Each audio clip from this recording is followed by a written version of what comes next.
All right, 97.7 Outlaw Radio FM listeners, you already know what time it is, and right here, right now, we got the one and only, we got Mike Bles right here live on the line. How are you doing this evening? Yo, what up, DJ Immortal, man? Thank you for having me, bro. Bro. Hey man, you are most certainly welcome. It's definitely an honor to be able to chop it up with you on the radio station Airwaves this evening, man. But I know you're a busy guy, Mike, so I'm going to dive right into this broadcast, man. But I want to take you back to the beginning of your amazing career this far. And I have to ask, man, what originally made you decide to pursue a career in the music industry initially, man? Because you are such a phenomenal MC. No, I appreciate it, bro. And honestly, like the way I see it, man, it kind of like landed on me. You know what I'm saying? It's almost like hip hop chose me. You know what I mean? Like it goes back to where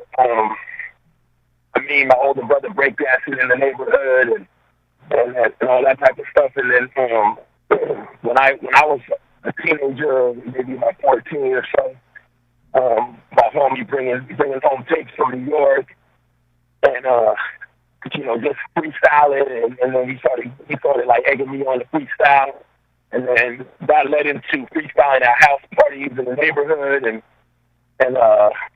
and that's just kind of grew from there. Then it just kind of grew on me, and I didn't really, and I started getting better at it over time, and I didn't really like we were kind of estranged from our extended family. You know what I'm saying? And I say that because I didn't realize that my grandpa was a mariachi, and so when I found that out later, maybe when I was like 16, 17, it was no wonder that I was able to pick up the rhythms and the rhymes and the beats how I did, because I felt like it was in me. You know what I mean? And then that kind of even pushed me even harder, knowing that I had that background that I didn't even know about. You know what I'm saying? And then it just kind of went from there, man. You know what I'm saying? Just the love of hip hop, period. You know. And also as well, man, January 1st of 2004, you actually released a phenomenal single titled The Legacy. I was wondering if you can actually tell us a bit more about this earlier released single. And of course, is it still available to be streamed or purchased today? First, I think that the track is available by itself as a single, but we ended up releasing an album in 2004. And like at that time, we didn't really know what we were doing. You know what I'm saying? I started, going to my boy Hustle's house, and he's trapping out the crib and everything, and he just seen us like hungry rhymers, and he just started seeing a bigger vision. And he was like, man, like, let's record you guys. Let's put out an album. Let's put out some music. And cause we didn't even think that far ahead. You know what I'm saying? We were just rhyming at house parties and enjoying the vibes and, all that type of stuff. But he really kind of seen it in us, and that we would go to his house, and literally, like, we didn't know what we were doing. So he was like, yo, so if y'all go to Radio Shack, you can go basically jack. Am I able to cuss on air? Oh, most definitely, man. Our radio station is completely uncensored. Okay, cool. So he was like, yo, why don't y'all go to this Radio Shack across the, like, outside of the apartment complex, and there's a 2-track tape recorder that y'all can boost right there, and we'll start recording. I actually pay you for it. We'll leave it at my house, but obviously it's for y'all. And that's what. And then we went down there, and he's like, yo, when you walk in, you turn to the left, and it's right there. You can grab, unplug it, and that's it. And that's what I did. And that was the first stuff we recorded. It was just off of a tape deck, a 2-track tape recorder or whatever. And then that led us to going to, like, and this is the very first release. We're talking 2004. So we realized that in order to get it right, we had to go through a different process. Obviously, we're going to be able to do it on tape. So we went down to I think it was like Fry's or something in LA, and we started talking to the guy there, Guitar Center, and asking questions, and then eventually they gave us the game, like, okay, you're going to need this 12-track recorder. And So that was what we started making tracks off of. And shout out to my boy Hustle. He learned it from scratch, just right there at the house, tracking vocals. And the crazy part about that is the same single you can hear today. That's us is the same recording that we recorded in 2004. I never re-recorded it, and it's one take. Like, we didn't know how to punch in or nothing, and I don't even think at the time we could even punch in. Yeah, I think you could. We had to like wind the machine or whatever. But so we didn't do no punches. So my whole thing was like I had from when I started, like from when the track started, I had to go like the same tone and the same tempo till the track ended. You know what I'm saying? I think even on that album, there's tracks that are like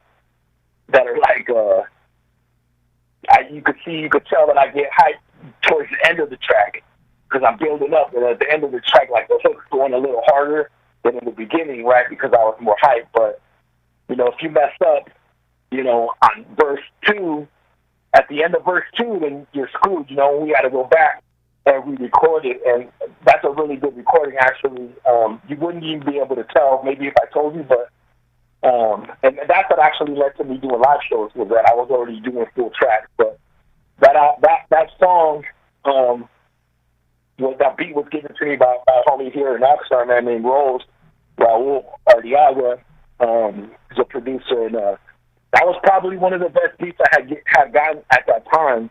Because before then, we were just rapping to whatever we can get our hand on. You know, I didn't have a name enough to get a free beat or whatever. Like, everything we had to do was just straight from scratch. You know what I mean? But I always appreciate that time because it taught us to be self-sufficient and self-reliant. You know what I'm saying? So even to this day, you know, I don't wait. We just keep going. We just keep moving, and we, you know, no handouts, none of that, and just kind of find our way in the game, and that's pretty much how it started. And so that's why that's our legacy is what it is, and you could still see the video on YouTube today, actually. And also as well, jumping ahead a couple years here in the timeline, January 20th of 2011, you actually released the phenomenal 10-track album titled Paid Dues. I was always wondering, man, what is the story behind this amazing project? And of course, where can we actually check that project out today? Because I gotta say, man, that album is absolutely phenomenal, man. 10 phenomenal joints on that record. No, I appreciate it, bro. Thanks for checking it out and spreading the word, man. And I've been seeing the jump in viewership or streaming from Canada, man. And I'm pretty sure that's because of you and y'all out there pushing the records. But the Paid Dues at that time, like, I felt that was just resonating with what I was going through, right? So if you're saying 2004 and then you fast forward to 2011, by that point in the game, I'm already like seasoned performer and all that. So by that time it was like by that time it was really about I felt like, okay, we paid our dues, you know what I'm saying? So that's really where that came from, as far as like putting it out there, like, man, pay dues. Like, this is the project that I'm just breaking it down. Like, yo, we paid the dues. That's the last payment I'm making. You know what I'm saying? And here we go. You know, and the records were getting better, the productions were getting better, and so that's really how that came about. You know, some of the older joints, I take them down to do like re-releases. So some of it's on Bandcamp. I think you could find it on Bandcamp, but like I said, it like right now it might not even be available. It might, but I'm not sure. But I don't think you can even stream it on like YouTube or Spotify or anything right now. Because like the older stuff, I'll take it down just to do special like re-releases. Like, okay, an anniversary, I'm gonna re-release it, and so let the people know and kind of talk about it. But I think right now you might be able to get it for free. I think even on Bandcamp. But even with the legacy, like, I'll take it down. And there's still people that to this day that from the area here that have that physical copy from back in the day, man. And that's where it really started, putting my stamp down far as like in the 805 area. And I gotta say, the one song off that project I absolutely loved, man, was actually California, featuring yourself and, of course, Nico as well. Yeah, that's what's up, man. Yeah, I actually forgot about that track, man. Because and I was just going through footage for a video project, and yeah, so it was performed. Now, shout out to Nico too. Nico is a part of CDP crew and OG Oxnard. You know what I'm saying? Oxnard OGs in hip hop, and like for the track, like I was always rapping like you know, lyrical and boom bap type beats, and I was kind of more like that's what I was resonating with. But every project I try to have something that was like West Coast sounding, or something that was more like to really rep where I'm from, almost like not an anthem, but you know, just a hometown joint. Really repping where I'm from, and that's where we get California. And I think you got the keys playing on there with Nichols singing, and so that's really what that was. And if you notice on every project or so, there'll be something that's like kind of based like that, or I'll drop a single or something that kind of has a more of, I guess, a California type of vibe. That's just to represent, you know what I'm saying, the story of it and where we from and everything. And also, as well, you actually have a single out titled Pay Homage that actually is featuring the legendary West Coast MC Razcast. I was wondering, how did yourself and Razcast originally get connected? And of course, what was it like just actually sharing the microphone with such a legendary artist like him? Yeah, I mean, so the way I make music too is like, obviously, like, if you're familiar with my music, you know, everything is being geared towards like the early stuff, even towards lyricism, and really putting my stamp down as a top tier lyricist in hip hop. Period. So when I'm working on stuff like that, I'm thinking of like a Razcast, I'm thinking of Chino Excel, and I'm thinking of these artists. But even though I might want to work with them, I'm not gonna, if I don't have a record or the idea already in mind, like, oh, you know what, this person would sound perfect on this.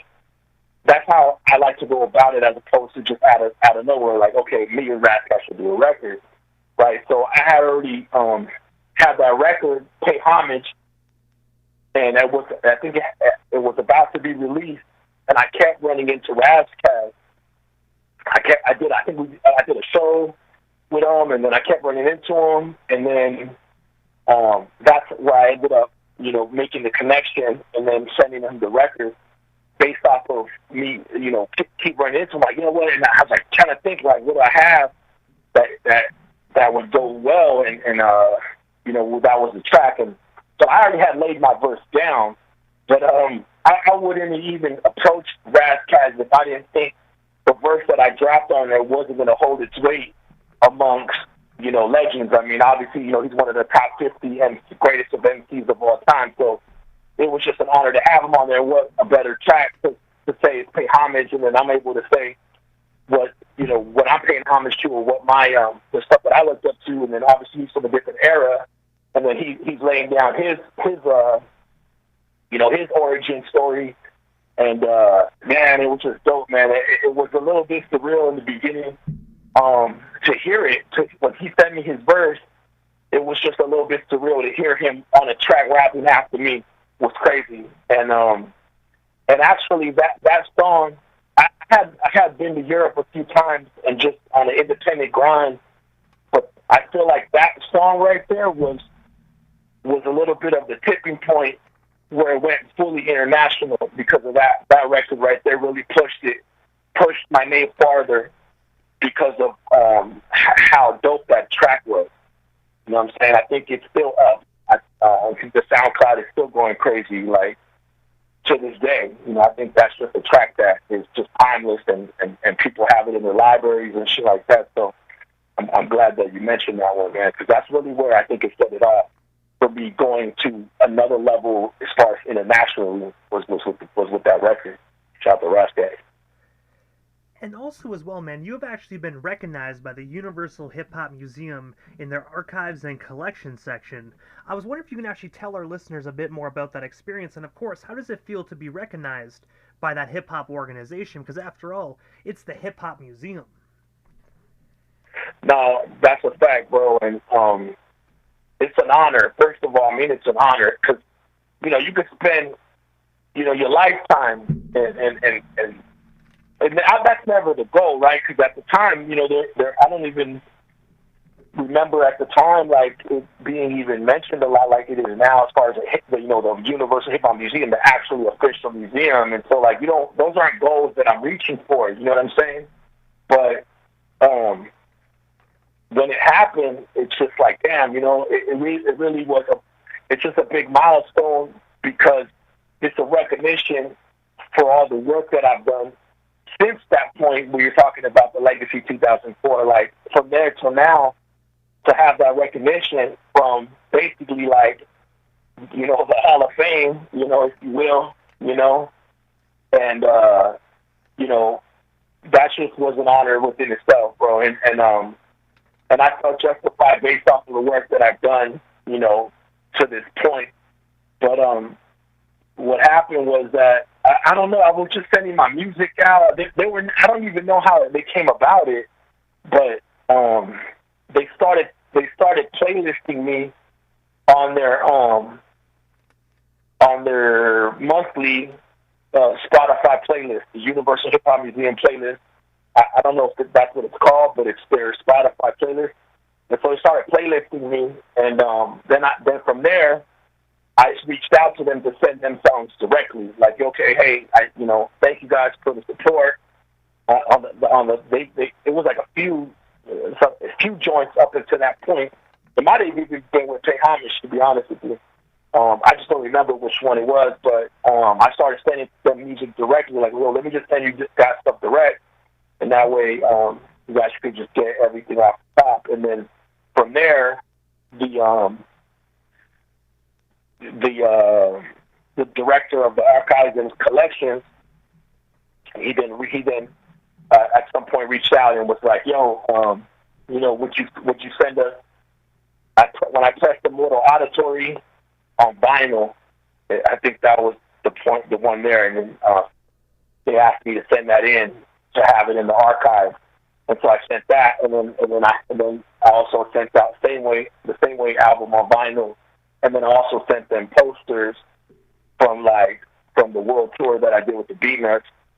I had some posters that I brought home. Actually, the original poster I brought home from that tour, and I sent those in, and as well as I think a shirt that I had, and a few other items. But yeah, and then they put it in the archival collection, and it was listed on the website. And so I'm like, damn, what an honor to be, because I feel like you could spend your whole life to be recognized like that. It just justified everything and kind of brought everything 360, man, because, it's not really so much about monetary gain as much as it is respect from your peers in the culture. You know what I mean?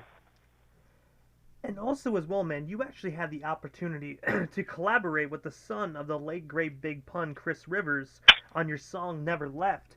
I was wondering, how did yourself and Chris Rivers originally get connected, man? And of course, what was it like just collaborating with him, man? Because he is a true definition of like father, like son, because he has some hella amazing bars.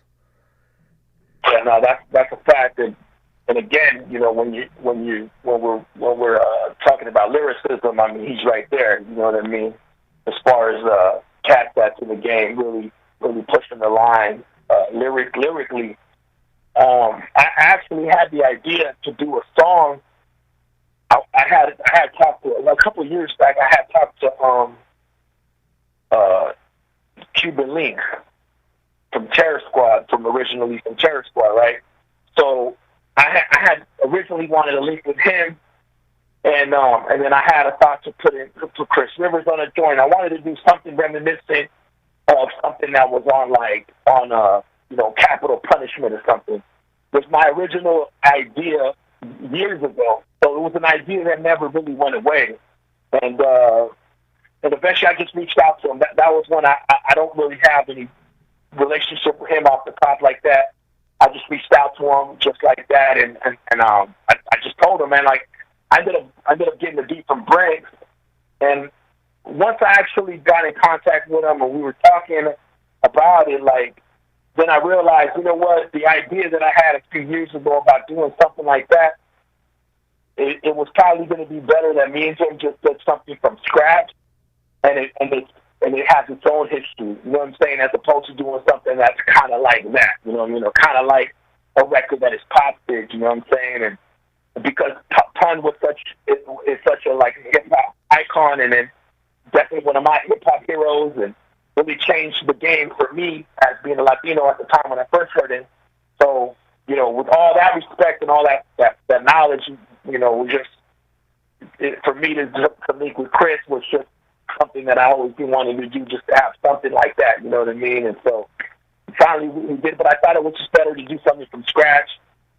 You know, not trying to take anything from anywhere or even the inspiration. Let's just do it from scratch. And I know, I said he was going through some things or whatever, or some things were happening in the public at that time when I asked him about the verse. And if you hear the beat on Never Left, and I hadn't even laid my verse down, I don't think, but I already kind of knew which direction I wanted to go. And since everything was happening in the public, I just asked him, like, if he could just spit whatever you're feeling right now of what you're going through. You know what I'm saying? And he did exactly that. And so when you hear his verse, that's exactly how he was feeling at the time. So thank you for that ill verse. And then so he just gave me the alley-oop to put my stuff in there and really represent where I was coming from and what I'm feeling in the game as far as like you know, the trials and tribulations and kind of like coming through the game and trying to break down doors and barriers and shit. So like he really like exemplified that on his verse, man, and I was pumped. And so then I finally laid mine down, and then we got the legend DJ Rome's Luke Pack Kill the Hook. No, Branks was the hook. My bad. Branks was the hook. Yeah, because it's a Branks beat, so my bad, Branks. But yeah, and then we added Pun on the hook to just give it that flavor, man, and just to make that connection. You know what I'm saying? And I gotta say, man, you guys definitely had some phenomenal chemistry on that particular joint, man. I hope to hear in the future you guys actually come back together and actually drop another joint, man. Such a phenomenal song. Thank you, bro. I appreciate it. That'd be dope, man. You're planting seeds right now, for real. And also as well, man, just a few months ago on March 15th of 2022, you released the phenomenal 12-track album titled Till the End. I was wondering if you can actually tell our listeners the story behind this most recent release project. And of course, do you have any hard copies available to be purchased today by our listeners? Yeah, for that album, I do have hard copies. Just CD. We did a limited CD run, just like 100, but I still have copies. You guys can get them. I always take it back to the online, and then they just go, you know, hand to hand. But it's something I did want to press on vinyl, but the vinyl times right now are just crazy. But I hope to press it on vinyl on wax, man, here in the near future. But you know, it's crazy having the conversation we've been having about you know, back in the day till now, and that was really the inspiration behind the album. You know what I'm saying? It's called Till the End, and so like when I'm thinking about hip hop and you know, so many people come and go in the game and get distraught or have different vibes, different feelings about how they feel about putting out music or continuing to put out music. And then there's this thing in hip hop, right, that you hear about, like, oh, you know, you get to a certain age and you can't drop records, but that's not the case in rock. You know what I'm saying? That's not the case in other genres of music like country or whatever, right? And so hip-hop has this thing where, like, when you get to a certain age, you can't continue to drop records and drop ill shit, you know what I'm saying? So when I started to think about this record, and I had these songs, just they were all about life. They were all about my life, my story. They weren't just like straight boom bap raw lyrical tracks. It was all just about my life and shit. And so when I started thinking about it, man, it's like, you know, when it comes to like hip hop in general, you know, it's to the end. Like you don't retire from the culture. You know what I'm saying? You don't retire from hip hop. You just don't. You do this to the end. You know, this is a lifelong thing. It's part of the culture just to be doing what we're doing and representing. You know what I'm saying? And however you choose to do that, you know, whether it be, you know, now I got the knowledge or I got this and that, I was able to do certain things where now you can help other cats coming through the game or help other cats through the door. You know what I'm saying?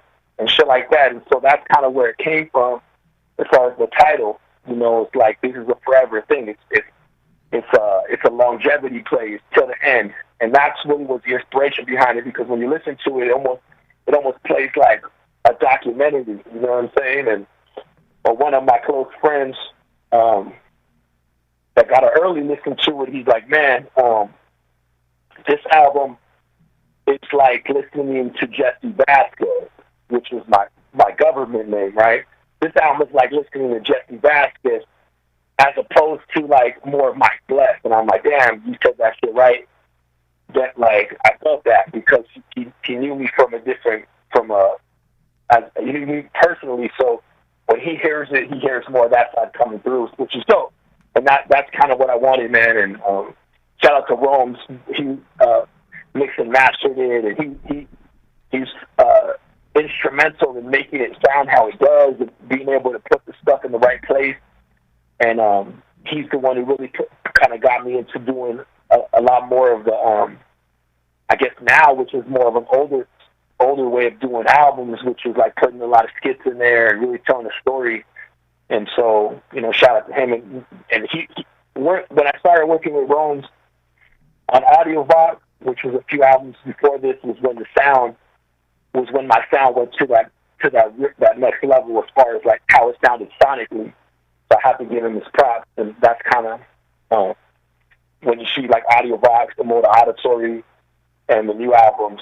That's when I started working with them, which was a few years ago now. But yeah, man, to the end, can't retire from the culture, yo. And also as well, man, in exactly 10 days, or if you want to count today, 10 days, but if you don't want to count today, 9 days, May 14th, you will actually be performing at Phoenix Hip Hop Fest out at the Monarch Theater. I was wondering, what can our listeners actually expect from this up-and-coming performance? And of course, where can we actually snag ourselves some last-minute tickets to come out and see the one and only Mike Bles live in full effect? I think you can get tickets online. It might be Eventbrite.